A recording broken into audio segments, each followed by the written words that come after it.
오늘 20절 말씀에 보면은 명절을 예배하러 올라온 사람 중에 헬라인 몇이 있었다고 얘기했습니다. 이 헬라 사람들은 유대인들이 아니에요. 유대인들이 아니라 어떤 사람들이냐면 유대인은 아니지만 유대교, 하나님을 믿는 사람들이에요. 하나님을 믿는 사람들인데 그 사람들이 지금 이 명절날, 6월절 날을 기해서 일부러 여기까지 내려온 거예요. 일부러 여기까지. 네, 온도를 낮춰주세요. 네, 온도를 낮추세요. 네, 온도를 낮춰서, 온도를 낮춰놓으세요. 예.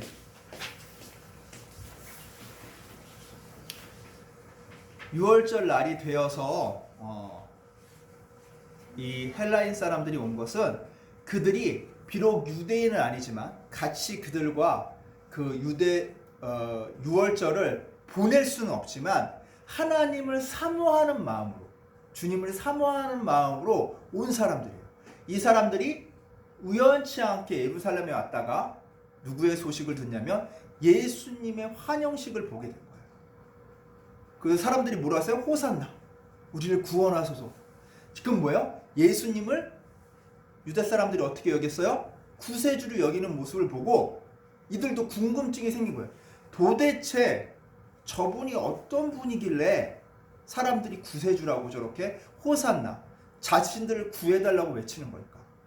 그래서 그들은 누구에게로 가냐면 여기 보면은 갈릴리 베세다 사람 빌립에게 가서 청한다고 했어요. 왜 하필이면 그 많은 사람들 중에 그 12제자 중에 빌립에게 가서 청을 했을까? 왜 빌립에게 가서 우리가 예수님 좀 만나뵐 수 있을까요? 하고 청했을까요? 그것은 그 빌립이라는 이름에 답이 있습니다.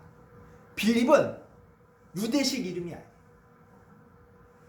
헬라식 이름, 그리스식 이름이에요. 이름 자체가 왜요? 자, 우리 다니엘 있잖아요? 사무엘 있잖아요? 다니엘, 사무엘이잖아요. 이름이 우리나라 사람 이름이 아니죠? 예. 그렇듯 이름이 틀린 거예요. 그러면 그 사람들이, 헬라 사람들이 보기에 우리랑 같은 이름을 쓰네? 우리가 흔히 쓰는 이름을 쓰네? 저 사람들도 분명히 헬라 지역 사람이거나 우리랑 관계 있는 사람일 거야 라고 친근감이 느꼈기 때문에 빌립에게 간 겁니다. 그 빌립이란 이름의 헬라어 뜻이 뭐냐면 말을 사랑하는 자예요. 말하는 말이 아니라 타고 다니는 말을 사랑하는 자예요. 왜 말을 사랑하고 다니냐면 그리스 사람들이 뭘 잘 타냐면 말을 잘 타요. 그래서 그 로마 군에서 기병, 말 타는 사람들은 다 거의 다 어디 출신이냐면 그리스 사람 출신이에요. 그만큼 말을 사랑하고 좋아하기 때문에 이름도 말을 사랑하는 자예요. 뜻이 빌립이란 뜻이. 그러니까 말을 사랑하니까 야, 저 사람은 오리지널 어쩌면 같은 헬라 사람이겠거니 생각할 수도 있어요. 그래서 빌립에 가서 부탁을 합니다. 예수님 좀 만나보고 싶어요. 그분이랑 얘기 좀 해보고 싶어요. 가능할까요? 그러니까 빌립이 뭐라 그래요? 야, 내가 만나게 해줄게 이렇게 얘기한 게 아니라 좀 기다리세요. 제가 조금 의논해 본 다음에 답을 드릴게요. 하면서 누구한테로 가냐면 안드레한테 가요. 안드레. 왜 허구 많은 제자들 중에서 안드레한테 갔을까요? 그것도 이상하잖아요. 근데 안드레라는 이름에 또 답이 있어요. 안드레라는 이름도 안드레라는 이름도 헬라식 이름이에요. 그러니까 뭔가 빌립이랑 안드레랑 이름이 다니엘, 사무엘처럼 비슷하죠. 그러니까 안드레한테 가서 의논하는 거야. 야, 헬라 사람들이 와서 나한테 예수님을 뵙고자 하는데 너 어떻게 생각하니? 우리 예수님한테 같이 가서 얘기해볼까? 이렇게 얘기한 거예요. 그렇다면 안드레라는 이름은 뜻은 뭐냐면 헬라어로 남자다운, 용감한이라는 뜻이 있어요. 그러니까 남자답게, 용감하게 살아가라는 이름으로 이 이름을 지어준 것 같아요. 더군다나 안드레는 예수님의 몇 번째 제자? 첫 번째 제자예요. 우리가 잘 기억날지 안 날지 모르겠는데 요한복음 1장 40절에 보면은 제자, 맨 처음 제자 2명이 생기죠. 그중 한 제자의 이름을 뭐라고 그래요? 안드레라고 나왔어요. 자, 그러면 어땠을까요? 첫 번째 제자니까 예수님을 가장 먼저 따라다녔으니까 예수님에 대해서 좀 더 다른 제자들이 어떻게 해요? 말하기가, 예수님한테 부탁하기가 쉽다고 생각했을 거예요. 더군다나 이름도 같이 자기랑 같은 헬라식 이름이에요. 그래서 안드레랑 빌립이랑 가서 예수님께 물어보는 걸로 시작해요. 예수님한테 이 사람들을 예수님 불러와도 될까요? 물어보면서 이야기가 시작됩니다. 그러면서 예수님께서는 이렇게 말씀하세요. 23절 같이 읽겠습니다. 예수께서 대답하여 이르시되 인자가 영광을 얻을 때가 왔도다. 야, 왜 뜬금없이 인자가 영광을 얻을 때가 왔다는 거예요. 자, 왜 예수님께서 이 말씀을 하셨을까? 오늘 그 비밀이 드러납니다. 자, 그러면서 뭐라고 얘기를 하셨냐면 한 알의 밀이 땅에 떨어져서 죽어야 많은 열매를 맺는데요. 떨어져 죽지 않으면 그 열매, 밀알 하나 그걸로 그냥 있고 떨어져서 땅에 심기어지면 어떻게 돼요? 이게 자라나서 더 많은 열매를 맺는다는 거예요. 그럼 우리 벼 많이 보잖아요. 벼도 벼씨 하나를 심어가지고 그게 싹이 난 다음에 나중에 이렇게 50개, 60개 막 이렇게 열리잖아요. 뭐 많은 건 100몇 개도 열리고 그렇게 많은 열매를 맺는 거예요. 그럼 뭐예요? 희생하지 않으면 뭐가 없다? 열매가 없다는 거예요. 그것은 뭐냐면 땅에 떨어져 죽어야 된다는 건 뭐냐면 현재를 포기하지 않으면 자기가 누리고 있는 것은 예수님께서 지금 갖고 계신 것을 포기하지 않으면 어떻게 된다? 많은 열매를 얻을 수 없다는 거예요. 즉 뭐냐면 구원은 예수님의 희생을 바탕으로 했다는 거예요. 우리가 구원받는 것은 누구의 희생을 바탕으로 했다고요? 예수님의 희생을 바탕으로 했다는 거예요.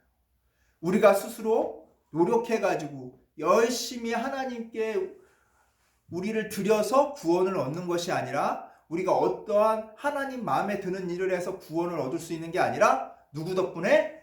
예수님의 덕분에. 그 덕분은 어떤 덕분이요? 예수님이 얘들도 그냥 같이 구원해 주세요. 그게 아니라 우리가 갖고 있는 죄. 우리가 원래 갖고 있는 죄. 그것을 원죄라고 해요. 이 원죄라고 하는 것이 무엇이냐면 단 한마디로 해서 우리가 하나님 되려고 하는 거예요. 자, 하나님 되려고 하는 건 뭐냐면 내가 하나님과 같이 선과 악을 판단하는 거예요. 좋고 나쁨을 판단하는 거예요. 그래서 나한테 좋으면 좋은 거, 나한테 나쁘면 나쁜 거, 싫은 거, 안 좋은 거, 이렇게 결론을 내리는 거예요. 자, 그러면은 지금 전쟁이 일어나죠. 우크라이나랑 러시아랑 전쟁을 하죠. 자, 우크라이나랑 러시아랑 전쟁하는데 우크라이나 군인들은 누가 나쁜 사람이라고 생각해요? 러시아 사람들이 나쁜 사람이라고 생각하죠.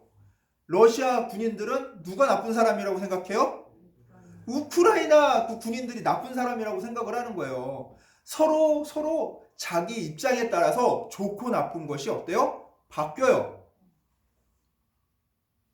그것은 상대적인 거예요. 좋고 나쁜 것이 상대적일 수밖에 없어요, 인간은. 그렇다는 건 뭐예요? 좋고 나쁜 것은 절대적이어야 되는데 그것이 상대적이라는 것은 뭐냐면 인간은 어떤 상황에 처하면은 좋았던 것도 어느 순간에 나쁜 것으로 할 수 있다는 거예요. 그럼 뭐예요? 친하고 좋고 아주 그냥 이웃에서 아주 그냥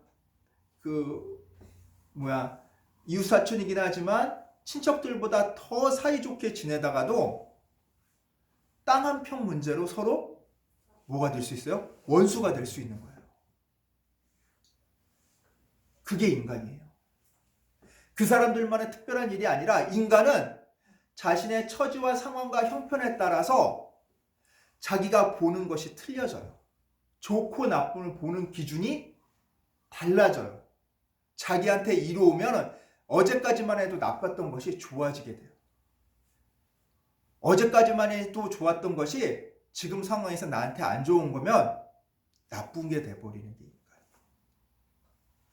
그렇기 때문에 인간에게 뭐가 있어요? 자신에게 이로운 대로 하려고 하는 그런 마음이 있어요. 이게 바로 원죄예요. 그 원죄를 인간은 해결할 수가 없어요. 근데 그 원죄를 해결해 주시는 분이 누구예요? 예수님이세요. 이 원죄, 죄라는 것은, 죄의 값은 사망이라고 했어요. 죄는 우리가 하나님을 배반하고 하나님을 거역하고 지은 죄는 죽음으로밖에 그 죄를 용서받을 수가 없어요. 그래서 구약시대 때는 어떻게 됐냐면 제물을 가져다 그 제물을 직접 죽여서 자신의 죄를 기억하고 그 제물의 죽음으로써 한시적으로 자신들의 죄를 용서를 받았어요. 근데 이제는 누구의 죽음으로 이때까지 있던 우리가 갖고 있던 모든 죄, 앞으로 우리가 지게 될 온 인류의 원죄를 누가 대신 그 값을 치렀다고요? 예수님이 값을 대신 치른 거예요. 그래서 우리는 누구만 따르면 돼요? 예수님만 따르면 우리의 죄는 없어져요. 우리가 죄가 없어져서 우리가 죄값을 치러서 없어지는 것이 아니라 누가 대신 내 죄값을 대신 치러줬어요. 예수님이 대신 치러줬기 때문에 없어진 거예요. 그렇다면 그 예수님이 그 죄값을 치르시는 게 과연 쉬운 일이셨을까? 오늘 네, 맞아요. 어렵다는 것을 보여주고 있어요. 그러면서 26절에 어떻게 나오냐면 사람이 나를 섬기려면 나를 따르라. 나 있는 곳은 나를 섬기는 자도 거기 있으려니 사람이 나를 섬기면 내 아버지께서 그를 귀히 여기시리라 얘기했어요. 자, 예수님을 따른다는 것은 봐요. 예수님이 쉬운 길로 가시는 게 아니잖아요. 그러면 우리도 어때요? 예수님을 따라간다는 것은 쉬운 길로 가는 것이 아니에요. 그래서 천국으로 가는 문은 어떤 문이라고 해서 넓고 큰 문? 어떤 문? 좁은 문이라고 한 거예요. 어려운 일이기 때문에 좁은 문이라고 한 거예요. 근데 그 좁은 문으로 가는 길을 내 힘으로 걸어가라고 하지 않으세요. 누구 힘으로 걸어간다고요? 맞아요. 예수님의 힘으로 걸어가는 거예요. 예수님이 주신 성령님의 힘으로 우리는 그 인도를 받아서 가는 거예요.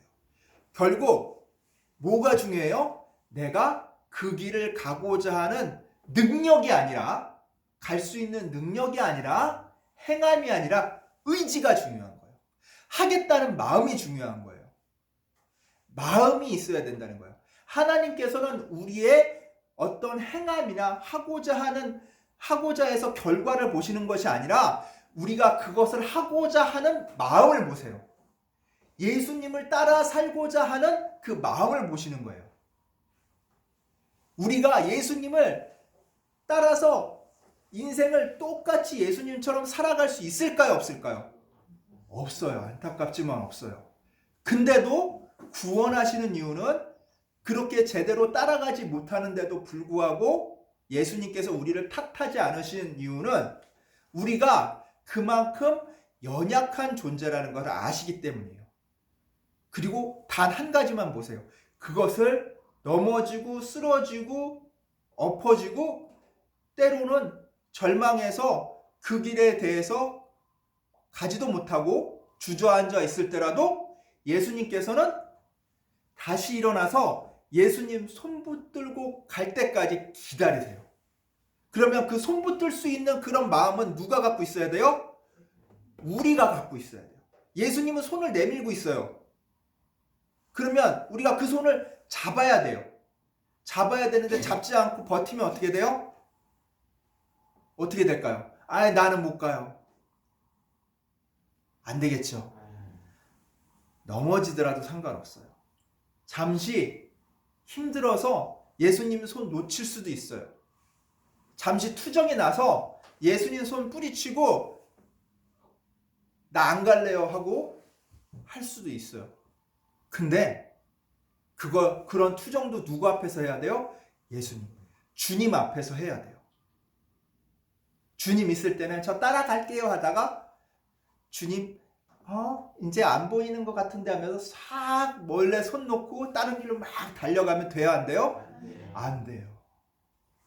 투정 부리더라도 예수님 앞에서 저 힘들어서 못 가겠어요. 나 여기서 앉아서 쉴 거예요. 그것도 누구 앞에서 하라고요? 예수님 앞에서 하는 거예요. 투정도 주님 앞에서 부리면 하나님께서 뭐예요? 기뻐하시는 거예요. 욥기가 그 얘기예요. 욥은 하나님한테 불평, 불만, 투정 다 했어요. 차라리 뭐 해달라고 했어요? 나 죽여달라고 그랬어요. 너무 힘드니까 나 죽여달라고 그랬어요. 나 너무 힘들어서 이제는 다 포기하고 싶으니까 알아서 하세요. 나 죽고 싶어요. 나 왜 이렇게 했어요? 나 왜 이렇게 이 모양으로 만들었어요? 그걸 누구 앞에서 했어요? 하나님 앞에서 했어요. 예수님, 우리 주님 앞에서 했다고요. 근데 하나님은, 우리 주님은 뭐라고요?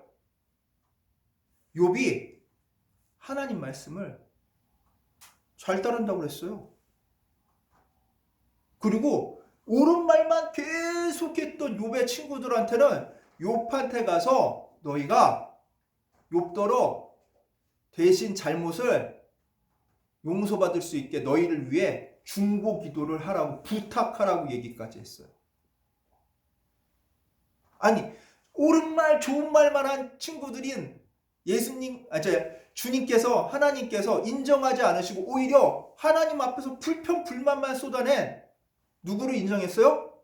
욥을 인정했어요.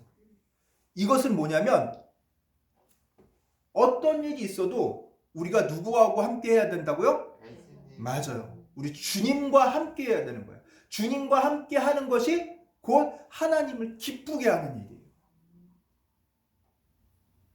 우리가 다른 사람 앞에서 잘난 체 할 필요도 없어요. 나는 이렇게 하나님을 잘 따라 하나님이 이렇게 하라고 시켰어요 하면서 선행을 할 때 하나님을 높이는 척하면서 자신을 높이는 사람도 있어요. 나는 하나님 직통 계시를 받고 하나님의 그 뜻을 따라 사는 사람이야. 하나님을 내세우지만 그 하나님을 내세우는 그 마음속엔 자신을 돋보이려고 하는 마음이 없었는지 우리는 그런 걸 봐야 돼요. 하나님이 하라고 시키시면 그것을 하면서 그것을 하는 거는 누구의 의지예요? 내 의지로 하는 거예요.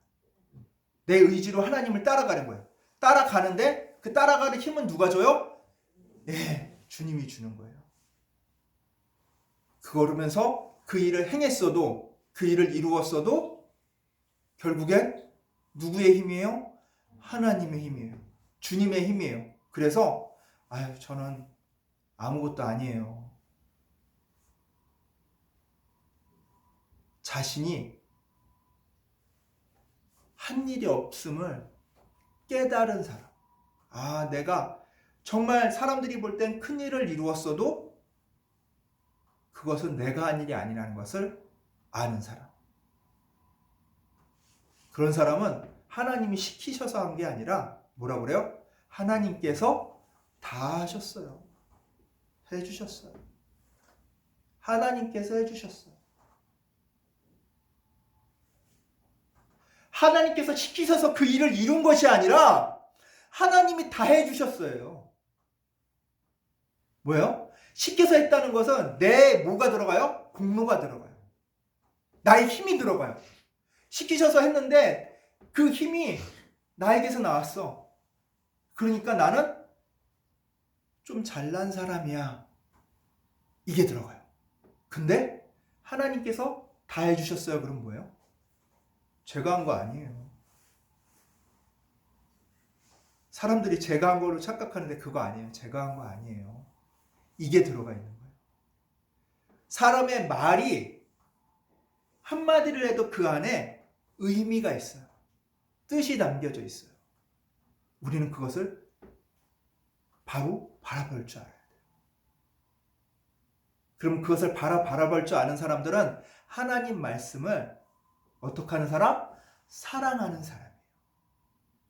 우리가 하나님 말씀을 사랑해야 하나님이 이런 말씀하셨구나, 이렇게 얘기하시는구나, 하나님을 사랑하는 사람은 이런 말을 하는구나 를 알 수가 있어요. 자, 오늘 26절에 보면 예수 그리스도를 따르라고 나왔어요. 그쵸? 근데 이것을 따르기는 어렵다고 했어요? 쉽다고 했어요? 어려워요. 왜 어려운가 하면 우리의 의지는 연약해요. 그래서 로마서 8장 13절 한번 볼게요. 신약 250페이지입니다. 누가 한번 읽어주실래요? 로마서 8장 13절 말씀입니다. 250페이지에 있습니다.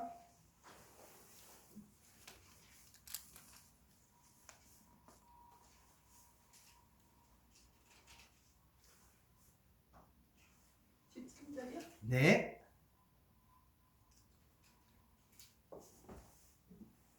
너희가 육신대로 살면 반드시 죽을 것이로되 영으로서 몸의 행실을 죽이면 살리니. 아멘. 자, 몸의 행실을 죽여야 산다고 그랬어요. 자, 우리 한번 생각을 해봅시다. 몸의 행실을 죽인다는 것은 뭐냐면 내가 편한 거예요. 내 몸이 원하는 거예요. 그것을 하기가 쉬워요? 어려워요? 어려워요. 근데 뭘로써 죽일 수 있다고 그랬어요? 영으로써. 이게 답이에요. 내 능력으로 죽일 수 없는 거예요. 하나님이 주신 그 영으로서만이 그것을 죽일 수가 있는 거예요. 자, 그러면 27절에 보면은 예수님께서는 이게 쉽지 않은 일, 예수님 자신도 쉽지 않은 일임을 말씀하고 계세요. 뭐라고 하냐면, 자, 27절 같이 읽어볼게요. 27절입니다. 지금 내 마음이 괴로우니 무슨 말을 하리요? 아버지여 나를 구원하여 이때를 면하게 하여 주옵소서. 그러나 내가 이를 위하여 이때에 왔나이다. 아멘. 자, 왜 예수님이 괴로울까요? 괴로운 이유가 뭘까요? 예수님이 왜 괴롭겠어요? 왜냐하면 십자가의 고통을 생각하니까 괴로우신 거예요. 네? 자, 십자가에서 매달려가지고 죽는 고통이 예수님이 모를 리가 없잖아요. 인간의 육신으로는 감당하기가 너무나도 어려운 거예요. 그 고통이. 온전히 다 느껴지니까. 참 인간이시니까 온전히 그 고통을, 그 가늠할 수 없을 정도의 고통을 이미 아시기 때문에 괴로운 거예요. 그래서 나를 구원해 주십시오. 그럼 뭐예요? 자, 우리 겟세마네 동산에서 그 기도하신 내용, 마태복음 26장 36절 말씀도 잘 기억이 나죠. 이 잔을 어떻게 달라고요? 피하게. 이 괴로운 십자가형을 좀 피하게 해달라고 예수님도 간구하셨어요. 너무 괴로우니까. 땀방울이 핏방울 되고. 이 땀방울이 이 핏방울 됐다는 게 뭐냐면 너무나도 고민하고 괴로운 나머지 이 안에 있는 혈관 있죠. 이 혈관이 터져서 그게 땀이랑 같이 나오는 거예요. 사람이 너무 괴로우면 그렇게 나와요. 너무 울분했죠. 피눈물을 흘린다고 그러잖아요. 실제로 사람이 피눈물을, 너무 괴로워서 눈물을 흘리면 그 혈관이 터져가지고 눈물과 함께 돼요. 피눈물을 흘리시는 거예요. 그만큼 괴로운 일이에요. 그만큼 가늠할 수 없는 고통 속에 있는 일이에요. 근데 그 자신, 살고자 하는 인간의 본능, 내 생명을 살리고자 하는 그 인간의 본능을 어떻게 했어요? 거스르셨어요. 무엇 때문에? 하나님의 뜻이 우선하기 때문에. 그래서 아버지, 내가 이를 위하여, 내가 죽기 위해서 이 땅에 왔다는 것을, 그리하여 다시 부활을 위해서 왔다는 것을 말씀하고 계시는 거예요. 그러니까 뭐냐면 자신의 뜻을 꺾고 죽음의 고통을 받아들이는 그것이 곧 뭐예요? 하나님의 영광을 드러내는 길임을 고백하고 계시는 거예요. 내가 죽어야 나의 의지를 꺾고 내가 살고자 하는 그 마음을, 내 의지를 꺾고 하나님 뜻에 순복을 해야 하나님께서 영광을 받으신다. 그래서 28절 우리 같이 한번 읽어보겠습니다. 28절입니다. 아버지여, 아버지의 이름을 영광스럽게 하옵소서 하시니 이에 하늘에서 소리가 나서 이르되 내가 이미 영광스럽게 하였고 또다시 영광스럽게 하리라 하시니. 이미 영광스럽게 하였다는 것은 예수 그리스도를 통해 많은 이적과 기적을 보이신 거예요. 죽은 자도 다시 살리신 이적까지 보이신 거예요. 근데 또 영광스럽게 한다는 것은 뭐예요? 또다시 영광스럽게 한다는 것은 십자가를 통해 죽으시고 다시 부활하신다는 거예요.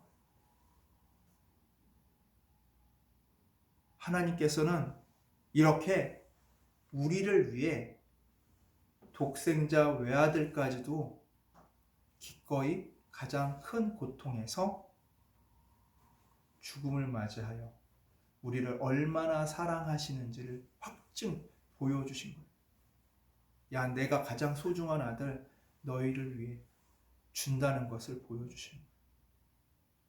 자, 아브라함이 어떻게 하나님이 아브라함이 자신을 경외하는지 확증하셨어요? 아브라함이 누구를 바칠 때? 그렇죠. 외아들 이삭을 바칠 때 이제야 네가 나를 경외하는 줄, 사랑하는 줄 알겠다 하셨어요. 그거예요.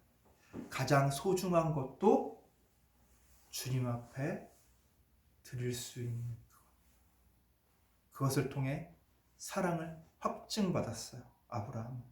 하나님께서는 하나님의 방식대로 하나님께서 가장 사랑하는 아들을 우리에게 주심으로 하나님이 우리를 얼마나 사랑하시는지 확증하셨어요.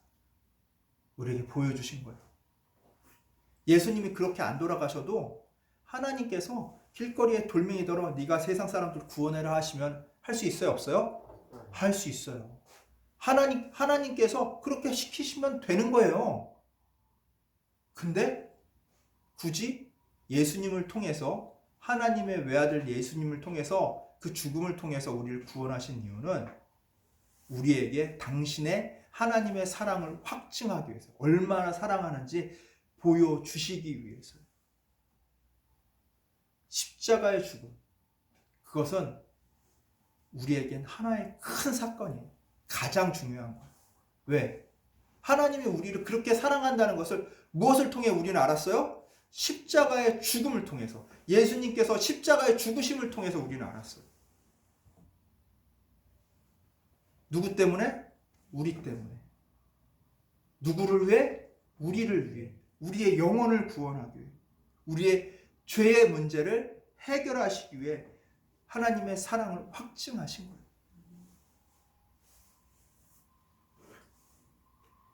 이 소리가 하늘에서 들린 것은 예수님을 위해서가. 30절에 보면 뭐라고 나와요? 예수께서 대답하여 이르시되 이 소리가 난 것은 나를 위한 것이 아니요 너희를 위한 것이라. 예수님을 위해서는 안 돼. 왜 이런 소리가 났을까? 우리는 생각해 봐야 돼요. 예수님께서 십자가에 돌아가신 것은 그리고 하늘에서 십자가에 돌아가셔서 이런 고통을 당해야 되는 것은 예수님이 나중에 화려한 부활을 위해서가 아니라는 거예요. 화려한 등장을 위해서, 초라한 퇴장이 아니라는 거예요. 뭐 하기 위해서? 우리를 위해서. 하나님이 우리를 얼마나 사랑하시는지 보여주시기 위한 것이에요. 여러분 사랑하는 것 있죠? 사랑하는 사람도 있고, 사랑하는 동물도 있을 수도 있고, 사랑하는 물건이 있을 수 있어요. 자, 내가 사랑하는 것들을 한번 마음속에 떠올려 봅시다. 그 사랑하는 것이 과연 내 목숨보다 중요한가? 내 목숨보다 중요한 게 사랑하는 것들이 있어요? 그것을 위해서라면 내 목숨조차 아깝지 않다. 있어요?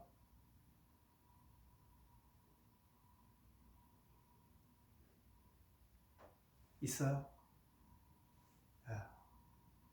부모는 자녀가 자기 목숨보다 소중해요. 그래서 간혹 뉴스에 보면 불의난 집에 엄마가 애를 안고 불의난 아파트에서 뛰어내린 사건이 있죠.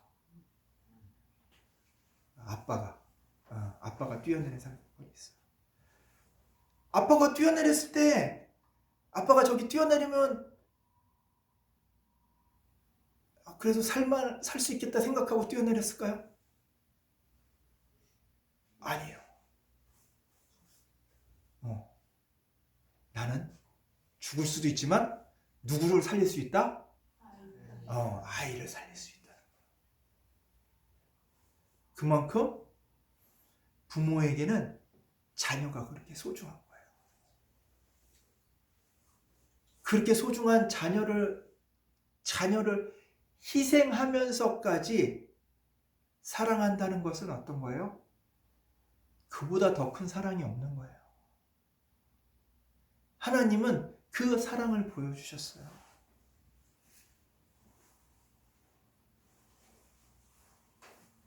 그게 하나님이 우리를 사랑하는 마음이에요. 자, 예수님이, 하나님께서 이렇게 우리를 사랑하심을 보여주시지만, 그리고 예수님께서 우리에게 그 사랑을 온전히 받기 위해서는 어떻게 해야 된다고요? 26절에 나와요. 사람이 나를 섬기면 나를 따르라. 괜히 따르라는 거 아니에요.